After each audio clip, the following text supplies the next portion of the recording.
three people, all of them in my family, who have cancer. My mom does, my Uncle Frank, and my Uncle Max has cancer.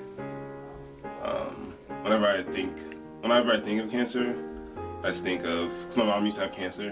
Whenever I think of cancer, I just think of my mom and like what she was going through between those times. Like she had a brain tumor, so it's kind of the same thing. So that's what I think about when I think about cancer, is my mom and how the hardship she went through when she had the brain tumor. My uncle was diagnosed with cancer of the small intestines, and he was sent back and forth to the doctor. They didn't know what was wrong with him for a long time. And then after a while, he went and saw the doctor who specializes in cancer, and they told him that he had cancer of the small intestine. So he was in the hospital for a while. I actually didn't figure out he was in the hospital until the day before he died. I know one person that has cancer. First, a parent of one of my students at work. I work in an after-school program. And I recently just found out that she had breast cancer because one of my students was all upset and like really sad and stuff. And it affected me because it really surprised me. I was just really caught off guard. Automatically I thought, well, is she gonna die? Like, what's gonna happen to her? I just didn't know what to think. I was really shocked. Death is something that's just constant, that's gonna come no matter what we do. But I do live life to my fullest when I can, when I have time. But I do live for them, kind of like they weren't able to live their life as long as I have been able to, so it's more that kind of concept. Yeah, it definitely makes me more cautious. I mean, I know I don't want to smoke cigarettes ever, and that's a way that you can get cancer, so. I think I feel like I'm more sympathetic to people or parents that maybe, are people or have cancer, have some sort of illness. I kind of, want to know more about it. Well, what do you do? Like, what are your treatments like? Because I've had a lot of family members, distant family members, like, pass away from cancer. So, yeah, that's what, I guess I'm just more sympathetic and, wondering what is happening and going on. And the way that it affects my life is more emotional than anything, because I haven't really lost too many people who are close to me and my family. So just knowing that there's not really a whole lot that I can do personally really offsets me a lot, in the sense of I'm always worried, I'm always thinking about them a lot. It's just really discomforting, just knowing that there's a possibility I might not have them for very long. It was a huge shock. It came really, really fast.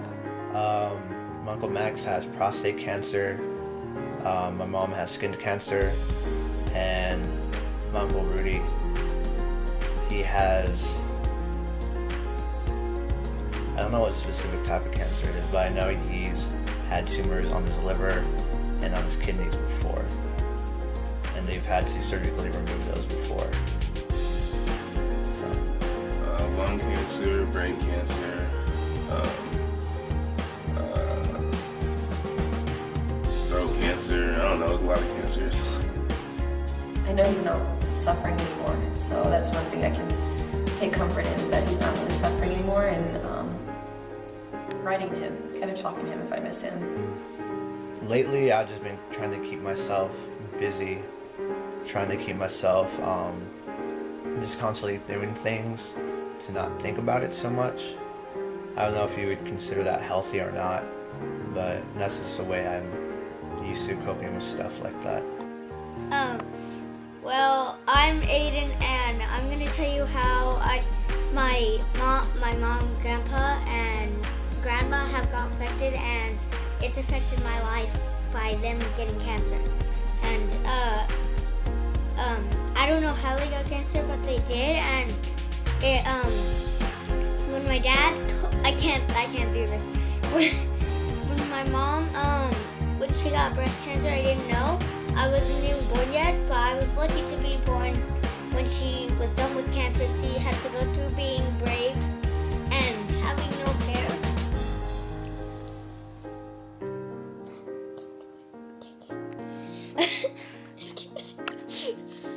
And I don't know how my grandma got cancer and all that, but it changed my life. Is that it? Yeah. Okay. Like cancer in general, the causes of cancer and treatments. Okay, so then, and then yours is statistics, yeah, that's right. Oh, yours is pretty.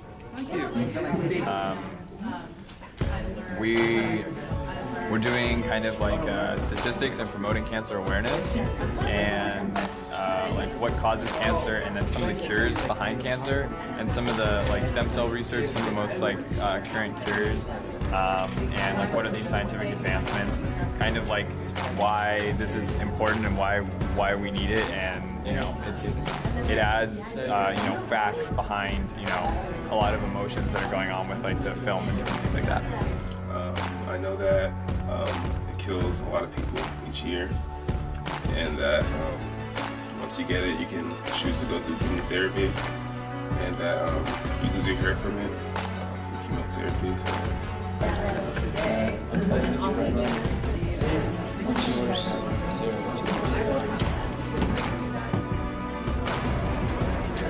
It's a fine art mural about cancer, and we wanted to portray with like the thoughts that run through the head of somebody with cancer. Like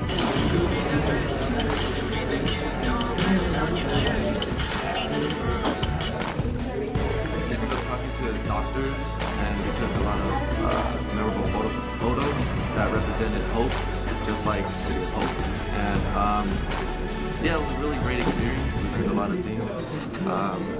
Well, one thing that I learned is that cancer is everywhere, and you can fight it, but there's not going to be an end until there's a cure for it. Which one? Oh yeah. So I'm Alicia, and I'm a part of the fundraising group for our student conference.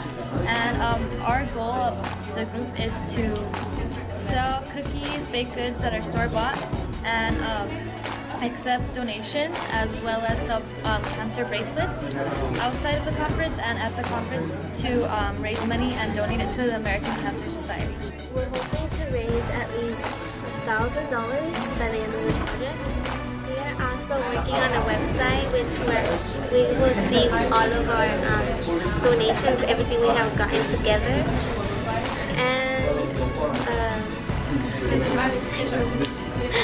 And we are still working on that, but we hope that everybody could go and donate even a little bit, because anything will help to donate to the association.